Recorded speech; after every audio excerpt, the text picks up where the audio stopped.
বন্ধু, তোমরা সবাই কেমন আছো? আর দেখতে পাচ্ছ ঘরের অবস্থা, এই যে খাট, আর এখানে আয়না, আর এটা আমি, সব কিছু খালি হয়ে গেছে। এখানে আমার বই থাকতো, তোমরা সবাই জানো, আর এই সব এখানে খালি খালি হয়ে গেছে, সব এখানে খালি করে দিয়েছি। আর এখানে রং হবে, আগের দিন এখানে পুট্টি হয়েছিল আগের দিন, এবার আজকে এটাও রং হবে, আর পুরো আমাদের পুরো ঘরটা আস্তে আস্তে আজকে থেকে রং করা শুরু করবে। তাহলে তোমরা দেখতে থাকো। এই দেখো, এই ঘরটা আবার রং হয়েছে, হলুদ রং, দেখতে পাচ্ছ অনেক পরিষ্কার পরিষ্কার লাগছে। উপরে ছাদটা সাদা, আর এই যে সবুজটা দেখতে পাচ্ছ, আর এটা আগে ডিপ ছিল, এটাকে লাইট করে দিয়েছে, ব্যাস, আর কিছু হয়নি। আর এখানে এই জিনিসপত্রগুলো ঘরে যেগুলো ছিল সব, বই খাতা এগুলো সব বাইরে এনে রাখলাম। তোমরা তাহলে দেখতে থাকো। আর মা এখানে চা খাচ্ছে, হ্যালো বলে দাও, হ্যালো।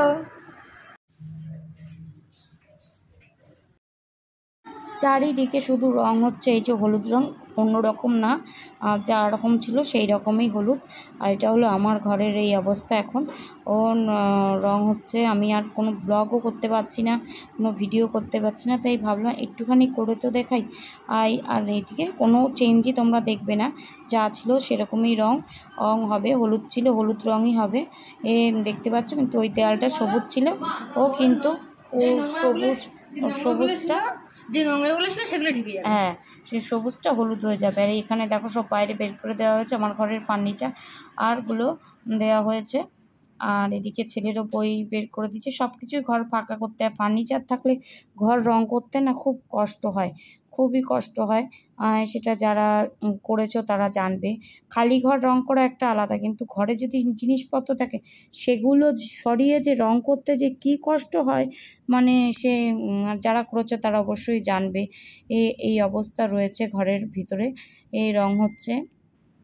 এই দেখো এখানেও রং করছে, এই দেওয়ালটা না পুট্টি করছে, যেহেতু এই দেওয়ালটা অন্য রঙে, অন্য কালার করবে, একটু ছাপা ধরনের করার ইচ্ছা আছে এই দেওয়ালটায়। দেখা যাক, হলে তো বুঝতেই পারবে তোমরা। আর এদিকে বাইরে ডাইনিং রুমটাও রং হচ্ছে, এরকম রং হচ্ছে, আর চারদিকটাই হলুদ হচ্ছে। তাহলে তোমরা দেখতে থাকো, সঙ্গে থাকো, আমিও তোমাদের বন্ধু, তোমাদের সঙ্গে আছি।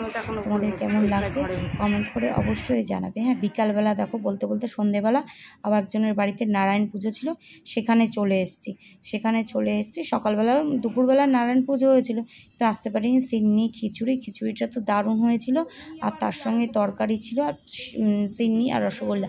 আমার সিন্নি খেতে খুব ভালো লাগে, কিন্তু এখন আমি অল্প খাই, যেহেতু বেশি খেলে না পেটে ব্যথা হয়।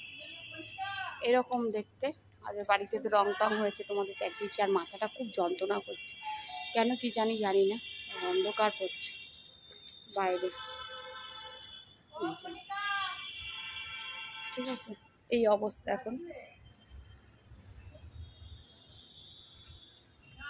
আর তোমাদের সঙ্গে কোনো ভিডিওই শেয়ার করলাম না, এইটুখানি করলাম। Tata, bye bye, good night. তোমার মনে হবে।